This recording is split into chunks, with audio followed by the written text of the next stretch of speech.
বন্ধুরা, একটি মেয়ে কালেক্টর হওয়ার পর নিজের সরকারি গাড়ি নিয়ে একটা বিশাল প্রাসাদের সামনে গিয়ে দাঁড়ায়। সে গাড়ি থেকে নামে এবং নামার পর সেই বাড়ির ডোরবেল বাজায়। ভিতর থেকে একজন বৃদ্ধ ব্যক্তি বের হন এবং সেই মেয়েটাকে জিজ্ঞাসা করেন, মা, তুমি কে আর তুমি কার সঙ্গে দেখা করতে এসেছো? তখন কালেক্টর ম্যাডাম একজন ব্যক্তির নাম বলেন, কিন্তু সেই ব্যক্তি তাকে জানান যে তারা তো অনেক আগেই এখান থেকে চলে গেছেন আর এখন তারা কোথায় থাকেন তা আমি জানি না। এরপর কালেক্টর ম্যাডাম নিজের গাড়িতে বসে পড়েন এবং সেখান থেকে চলে যান। কি ছিলেন সেই ব্যক্তি যার সম্পর্কে কালেক্টর ম্যাডাম খোঁজ নিচ্ছিলেন, এবং এমন কি কারণ ছিল যার জন্য তাদের না পেয়ে কালেক্টর ম্যাডাম এতটা মর্মাহত হয়ে পড়েছিলেন? এই পুরো ঘটনার সত্য জানতে হলে ভিডিওটি শেষ পর্যন্ত অবশ্যই দেখুন, আর আমাদের ভিডিওটিতে লাইক, শেয়ার এবং চ্যানেলটি সাবস্ক্রাইব করতে ভুলবেন না বন্ধুরা। গল্পের শেষে থাকবে একটি প্রশ্ন, সঠিক উত্তরদাতার নাম পরবর্তী ভিডিওতে বলা হবে। উত্তরপ্রদেশের এক জেলার একটি কলেজ ছিল। এই কলেজে নির্মল নামের একটি ছেলে পড়াশোনা করত। নির্মলের বাবা একজন কোটিপতি, তার অনেকগুলো ব্যবসা রয়েছে, ফলে নির্মলের কোনো টাকার অভাব ছিল না। সে গাড়িতে করে আসতো, যেত এবং পুরো কলেজে খুব মজা করত। একদিন নির্মল ক্লাসে বসেছিল, তখনই তার নজর পড়ে তারই ক্লাসের একটি মেয়ের দিকে, যার নাম ছিল শিখা। শিখা মধ্যবিত্ত পরিবার থেকে এসেছিল। তার বাবা একজন সরকারি শিক্ষক ছিলেন, কিন্তু শিখা পড়াশোনায় খুবই মেধাবী ছিল। একদিন শিক্ষক কিছু প্রশ্ন করছিলেন, তখন সেই প্রশ্নের উত্তর দিতে শিখা নিজের সিট থেকে উঠে দাঁড়ায়, আর তখনই নির্মলের নজর শিখার ওপরে আটকে যায়। শিখা দেখতে খুবই সুন্দরী ছিল এবং নির্মল তাকে দেখেই প্রথম নজরেই প্রেমে পড়ে যায়। এরপর সে সুযোগ খোঁজে কিভাবে শিখার সঙ্গে কথা বলা যায়। ধীরে ধীরে সময় কাটে এবং সময়ের সঙ্গে সঙ্গে নির্মল ক্লাসে বসে বসে শিখার দিকে এক দৃষ্টে তাকিয়ে থাকত। কলেজে 6 মাস কেটে যায় পড়াশোনার মধ্য দিয়ে। 6 মাস পর হঠাৎ একদিন নির্মলের একটা সুযোগ আসে শিখার সঙ্গে কথা বলার, কারণ তখন শিখা ক্যান্টিনে একা বসেছিল এবং চারপাশে কেউ ছিল না।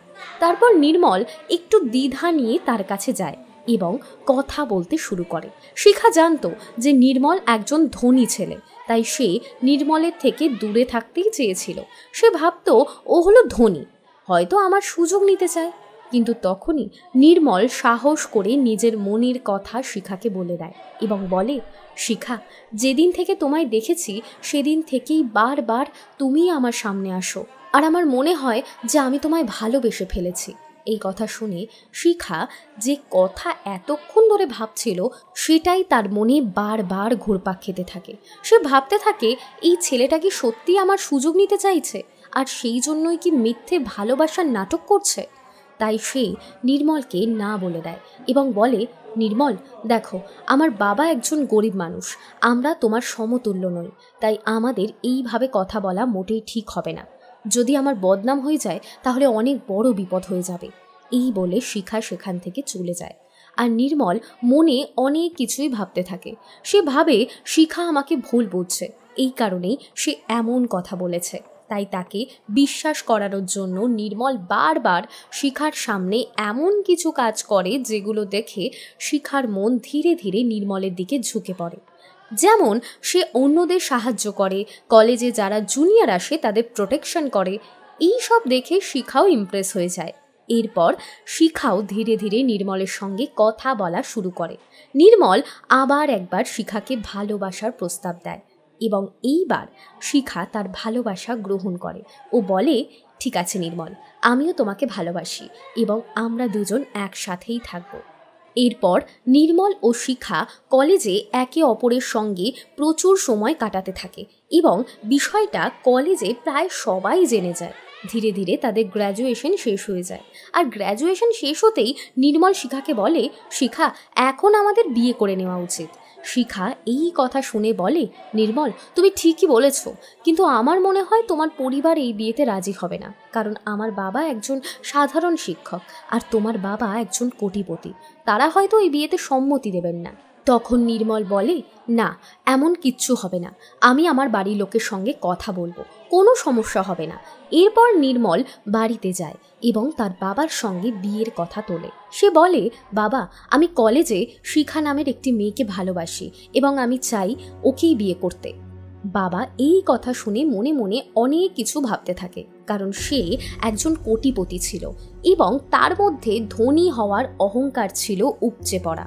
কিন্তু সে ছেলেকে কিছুই বুঝতে দেয় না এবং বলে, ঠিক আছে, আমি একদিন গিয়ে তোমার বিয়ের কথা বলে আসবো, তুমি আমাকে ওদের ঠিকানা দিয়ে দাও। এই কথা শুনে নির্মল খুব খুশি হয়ে যায় এবং এরপর নিজের ঘরে গিয়ে শিখাকে ফোন করে। ফোনে সে পুরো ঘটনা বলে এবং জানায় যে শিখা বাবা বিয়েতে রাজি হয়েছেন এবং বলেছেন যে একদিন তোমার বাড়ি গিয়ে বিয়ের কথা বলবেন। শিখা এই কথা শুনে খুব খুশি হয়ে যায় এবং নিজের বাবাকে নির্মলের কথা জানায়। বাবা বলে, যদিও সমাজে লোকে অনেক কথা বলবে, কিন্তু যেহেতু তুমি ওকে ভালোবাসো তাই আমার এই বিয়েতে কোনো আপত্তি নেই।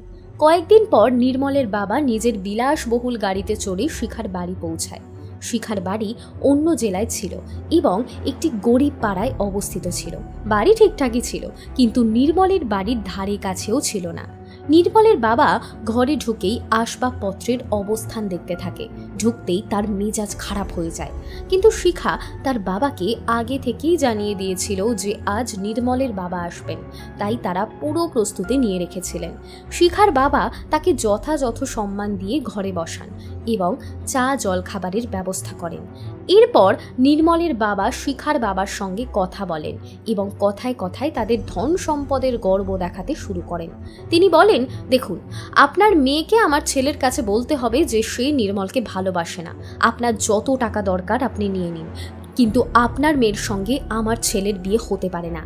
এই কথা শুনে শিখার বাবা চমকে যান, কারণ এতক্ষণ পর্যন্ত তিনি ভাবছিলেন যে বিয়ের প্রস্তাব দিতে এসেছেন, কিন্তু এখানে তো টাকা দেখিয়ে সম্পর্ক ভাঙতে এসেছেন তিনি। এরপর শিখার বাবা বলেন, দেখুন সাহেব, আমাদের কাছে আপনার মতো টাকা নেই।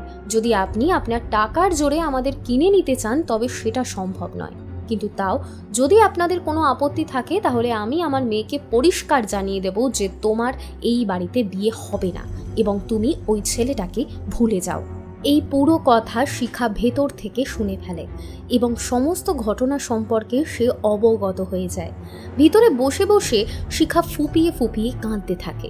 এদিকে নির্মলের বাবা ঘর ছাড়তে শুরু করেন এবং বলেন, আপনাকে অনেক ধন্যবাদ, আপনি আমার কথা মেনে নিয়েছেন। এরপর তিনি নিজের গাড়িতে বসে সেখান থেকে চলে যান। শিখা এই কথা শুনে একেবারে ভেঙে পড়ে। তখনই তার বাবা তার কাছে চলে আসে আর মেয়েকে বোঝাতে বোঝাতে বলেন, মা, ওরা তো ধনী, যখন ওর বাবার এত টাকার অহংকার তখন ছেলের মধ্যেও নিশ্চয়ই সেটা থাকবে। তুমি একটা কাজ করো, ওকে স্পষ্ট বলে দাও যে তুমি ওর সঙ্গে বিয়ে করতে পারবে না। শিখা গত 2.5 বছর ধরে নির্মলকে চেনে, কিন্তু এইমাত্র নির্মলের বাবা যা বলে গেছেন আর শিখার বাবা যেটা বলছেন সেটা কোথাও না কোথাও তার সত্যি বলে মনে হচ্ছে। এই কারণে শিখা নির্মলকে ফোন করে এবং তাকে ভুলে যেতে বলে। নির্মল এই কথা শুনে জিজ্ঞাসা করে, শিখা, এমন কি হয়ে গেল? আমরা তো 2.5 বছর ধরে একে অপরকে ভালো করে চিনি, তুমি অন্তত আমার সমস্যাটা তো কিছু বলতে পারতে। কিন্তু শিখা কিছুই জানাতে চায় না এবং ফোন কেটে দেয়, এই বলে যে আজ থেকে আমাকে আর ফোন করো না, আমি তোমাকে চিনি না, তুমিও আমাকে চেনো না। এখন নির্মল খুব অবাক হয়ে যায় যে এমন কি হলো যার কারণে শিখা নিজেই বিয়েতে না করে দিচ্ছে। কিছুক্ষণ পর নির্মলের বাবা সেখানে এসে পৌঁছান। তখন নির্মল নিজেই তার বাবাকে জিজ্ঞাসা করে, বাবা, ওখানে কি এমন হয়েছিল যার জন্য শিখা আমাকে ফোন করে বিয়েতে না করে দিল? তখন নির্মলের বাবা বলেন, বাবা, তোমার ওই বাড়িতে বিয়ে দিতে আমি পারবো না, কারণ সেই বাড়ি খুব ছোট আর তারা আমাদের তুলনায় অনেক গরিব, ওদের সঙ্গে আমাদের কোনো তুলনাই হয় না, তাই তুমি ওকে ভুলে যাও, এটাই ভালো হবে। নির্মল এই কথা শুনে সঙ্গে সঙ্গে বলে, বাবা, এটা হতে পারে না, আমি শিখাকে ভালোবাসি এবং আমি ওকেই বিয়ে করব। কিন্তু বাবা তাকে স্পষ্টভাবে বলেন, আমি চাই না তুমি ওই মেয়েটিকে বিয়ে করো, যদি করো তাহলে মনে রেখো আমি নিজেকে শেষ করে দেব। এই কথা শুনে নির্মল খুব দ্বিধায় পড়ে যায়। একদিকে তার 2.5 বছরের ভালোবাসা আর একদিকে তার সারা জীবনের ভালোবাসা, তার বাবা, যিনি তাকে ছোটবেলা থেকে মানুষ করেছেন, যার হাত ধরে সে হাঁটতে শিখেছে। এরপর নির্মল কিছুক্ষণ ভাবে এবং বলে, ঠিক আছে বাবা, আপনি যদি না চান আমি ওই মেয়েকে বিয়ে করি তাহলে আমি কখনোই ওকে বিয়ে করব না, কিন্তু এটাও শুনে রাখুন, ও ছাড়া আমি আর কাউকে বিয়ে করব না এবং সারা জীবন এইভাবেই থাকবো। এই কথা শুনে বাবা কিছুটা ধাক্কা খায়, কিন্তু তিনি ভাবেন হয়তো এখন মন খারাপের কারণে এইরকম বলছে। তাই তিনি বলেন, ঠিক আছে, যদি বিয়ে না করতেই চাস তাহলে করিস না, কিন্তু ওই বাড়িতে তোর বিয়ে হতে পারে না। নির্মল এই ব্যাপারটা নিয়ে খুব চিন্তিত হয়ে পড়ে। সে সারাদিন নিজের ঘরে থাকে, কারোর সঙ্গে বেশি কথা বলে না, বন্ধু বান্ধবদের সঙ্গেও দেখা করে না। আগে সে বন্ধুদের সঙ্গে ঘুরত, কিন্তু এখন তার জীবন পুরোপুরি পাল্টে গেছে। বাবা যখন ছেলের এই অবস্থা দেখেন তখন তার মায়া লাগে, ভাবেন কেননা ওকে এই মেয়েটার সাথেই বিয়ে দিয়ে দিই। কিন্তু কোথাও না কোথাও তার টাকার অহংকার তার সামনে এসে দাঁড়ায় এবং সে বারবার নিজেকে আটকায় ছেলেকে ওই মেয়েটার সঙ্গে বিয়ে দিতে। এরপর সে বহুবার তার ছেলেকে বোঝানোর চেষ্টা করে, কিন্তু ছেলে কিছুতেই তার কথা শোনে না। এইভাবেই 3 বছর কেটে যায়। এই 3 বছরে নির্মল কখনো শিখাকে ফোন করে না, আবার পুরোপুরি মনের ভেতর থেকে তাকে মুছে ফেলতেও পারে না। নির্মলের বাবা জোর করে তাকে নানা ফাংশনে নিয়ে যেতে থাকেন, কিন্তু নির্মলের কোথাও মন বসে না। সে চুপচাপ ওই ফাংশনে ঘুরে আবার ফিরে আসে। এইভাবে একদিন এক ফাংশনে নির্মল তার পুরো পরিবার নিয়ে যাচ্ছিল। ফাংশন থেকে ফেরার পথে তার বাবা আবার তাকে শিখার কথা নিয়ে ধমকাতে শুরু করেন এবং বলেন, তুই যা করছিস সেটা কিন্তু একদম ঠিক না, এতে আমরা খুব কষ্ট পাই। কিন্তু নির্মল তখনই আবারও সেই একই কথা বলে যা সে বহুদিন আগে বলেছিল। এই কথা শুনে তার বাবা কিছুটা হতাশ হয়ে যান এবং গাড়ি একটু জোরে চালাতে থাকেন। বলেন, আমি তোকে ছোট থেকে বড় করেছি আর তুই আমার একটুও কথা শুনিস না, তুই নিজের ইচ্ছে মতো চলিস। এরপর নির্মলের মাও তাকে বোঝাতে শুরু করেন, বলেন, বাবা তোর বাবা যা বলছেন সেটা ঠিক, ওনার কথাটাও একটু শোন। কিন্তু নির্মল সাফ বলে দেয়, মা আমি কিছুই করব না। গাড়ির মধ্যে এইভাবেই বাবা আর ছেলের ঝগড়া চলতে থাকে আর মা চেষ্টা করেন তাদের শান্ত করতে। ঠিক তখনই নির্মলের বাবা রোডের ওপর থেকে মনোযোগ সরে যায় এবং গাড়ির এক ভয়ানক অ্যাক্সিডেন্ট হয়ে যায়। নির্মলের যখন জ্ঞান ফেরে তখন সে দেখে তার পায়ে খুব গভীর আঘাত লেগেছে আর তার মা মারা গেছেন। তার বাবা তখন জীবনের শেষ নিঃশ্বাস গুনছেন।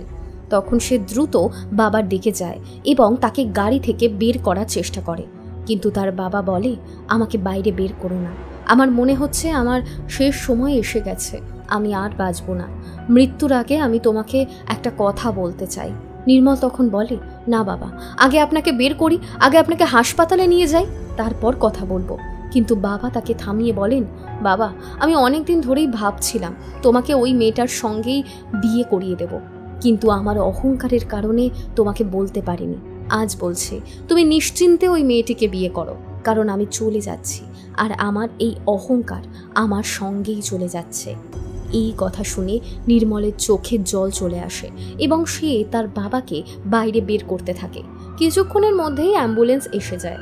নির্মল তার বাবাকে আর মাকে অ্যাম্বুলেন্সে করে নিয়ে যায়, কিন্তু সেখানে পৌঁছানোর কিছুক্ষণ পরেই তার বাবার মৃত্যু হয়। ডাক্তার তাকে মৃত ঘোষণা করেন। এরপর নির্মল তার মা বাবার মৃত্যুতে একেবারে ভেঙে পড়ে। সে প্রচণ্ডভাবে এই ঘটনার কারণে বিপর্যস্ত হয়ে যায়। ধীরে ধীরে নির্মলের পায়ের চিকিৎসা চলে, কিন্তু চিকিৎসা শেষ হওয়ার পর সে জানতে পারে যে সে সারা জীবনের জন্য প্রতিবন্ধী হয়ে গেছে। তার পায়ে এমন একটি সমস্যা হয়ে গেছে যার কারণে সে আর আগের মতো জীবন কাটাতে পারবে না। তার সারা জীবন কারো সহায়তার প্রয়োজন হবে এবং এটা দেখে নির্মল খুবই বিষণ্ণ হয়ে যায়। এরপর সে ভাবতে থাকে, কেননা শিখার সঙ্গে কথা বলা যাক, এখন তার সঙ্গে বিয়ে করে নেওয়া উচিত, কারণ বাবারও শেষ ইচ্ছা এটাই ছিল। মৃত্যুর আগে তিনি আমাকে বলেই দিয়েছিলেন যে তুমি নিশ্চিন্তে মেয়েটির সঙ্গে বিয়ে করে নিও। নির্মল তার ফোন বের করে এবং শিখাকে ফোন করতে যায়, কারণ অনেক বছর কেটে গেছে।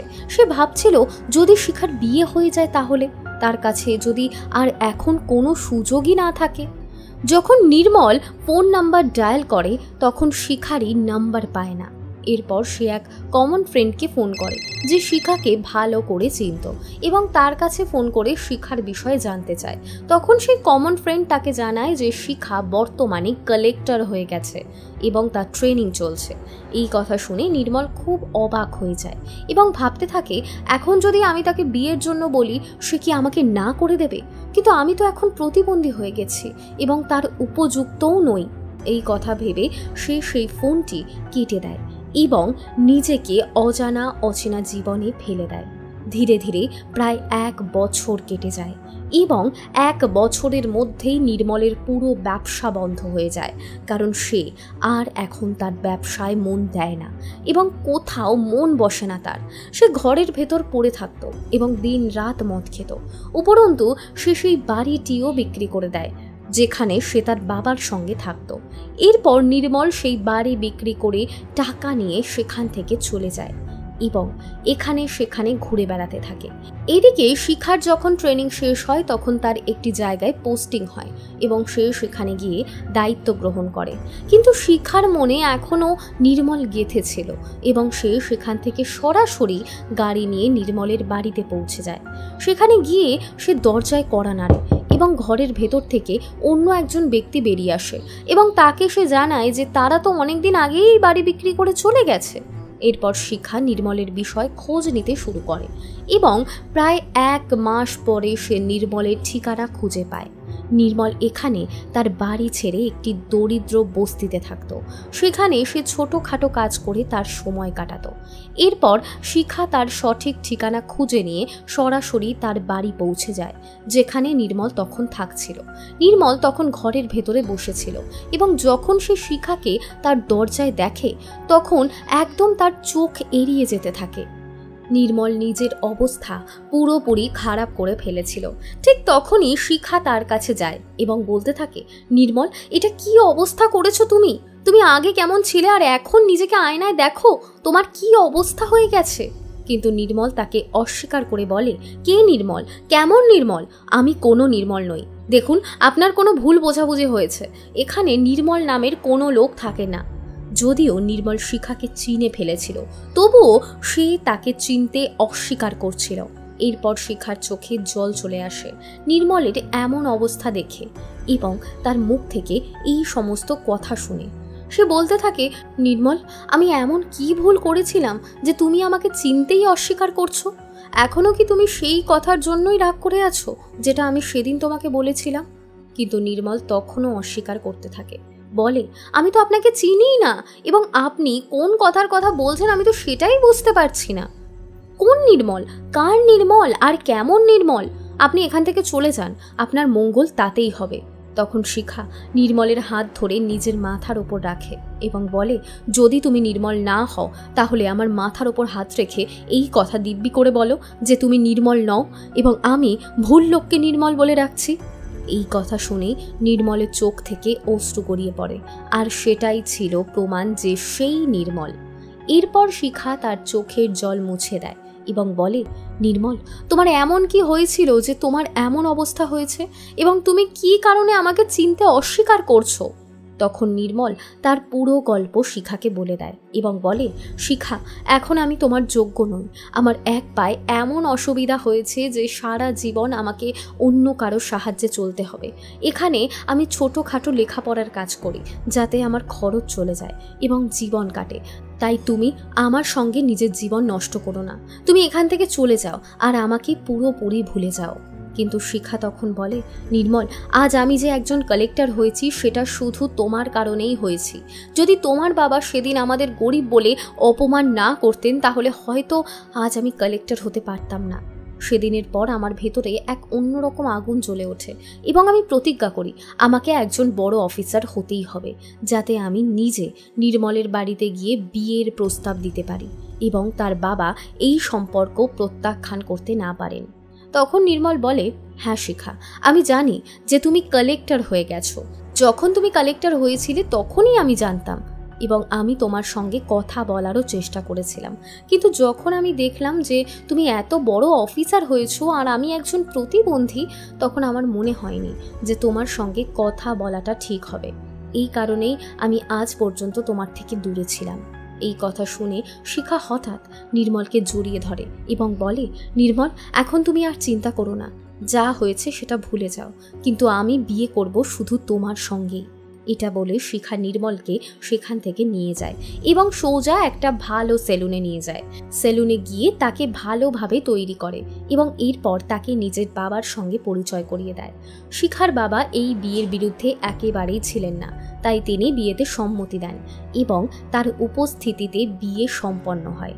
বিয়ের পর শিখা নির্মলকে নিজের সঙ্গে রাখে এবং সেখানে ভালোভাবে জীবন কাটায়। সে নির্মলের জন্য একটি ছোট ব্যবসার ব্যবস্থা করে দেয় এবং নির্মল এখন মদ খাওয়া একেবারেই ছেড়ে দিয়েছে, কারণ তার জীবনে যে দুঃখ ছিল তা শেষ হয়ে গেছে। এখন সে তার স্ত্রী শিখার সঙ্গে সুখে শান্তিতে জীবন কাটাচ্ছে। তাই বন্ধুরা, এটা ছিল একটা ছোট্ট গল্প যেখানে একটি ছেলের একটি মেয়ের সঙ্গে প্রেম হয়, কিন্তু ধনী দরিদ্রের কারণে তার বাবা সেই বিয়েতে বাধা দেন। পাল্টা হিসেবে সেই মেয়েটি কালেক্টর হয়ে যায় এবং জীবনের মোড় ঘুরে আবার সেই দুজন একত্র হয় এবং সুখে শান্তিতে জীবন কাটাতে শুরু করে। আপনারা এই গল্প সম্পর্কে কি ভাবছেন? আপনার মতামত কমেন্ট বক্সে লিখতে পারেন, অন্যদের সঙ্গে শেয়ার করতে পারেন। যদি ভিডিও ভালো লেগে থাকে তাহলে ভিডিওটি লাইক ও চ্যানেলটি সাবস্ক্রাইব করতে ভুলবেন না। এতে আমাদের উৎসাহ বাড়ে এবং আমরা আপনাদের জন্য এমনই ভালো ভালো গল্প নিয়ে আসতে পারি। এই গল্প বলার উদ্দেশ্য কারোর অনুভূতিকে আঘাত করা নয়। এই গল্প আপনাদের শোনানো হয় যাতে আপনারা এর থেকে কিছু না কিছু শিখতে পারেন এবং নিজের জীবনে প্রয়োগ করতে পারেন। আজকের প্রশ্ন হলো, নির্মলের বাবা মায়ের অন্তিম পরিণতি কি হয়েছিল? সঠিক উত্তর কমেন্টে জানান। সঠিক উত্তরদাতার নাম পরবর্তী ভিডিওতে বলা হবে। আবার দেখা হবে নতুন কোনো টপিক নিয়ে। ততদিন পর্যন্ত জয় হিন্দ, জয় ভারত। আপনাদের সবাইকে অনেক ধন্যবাদ।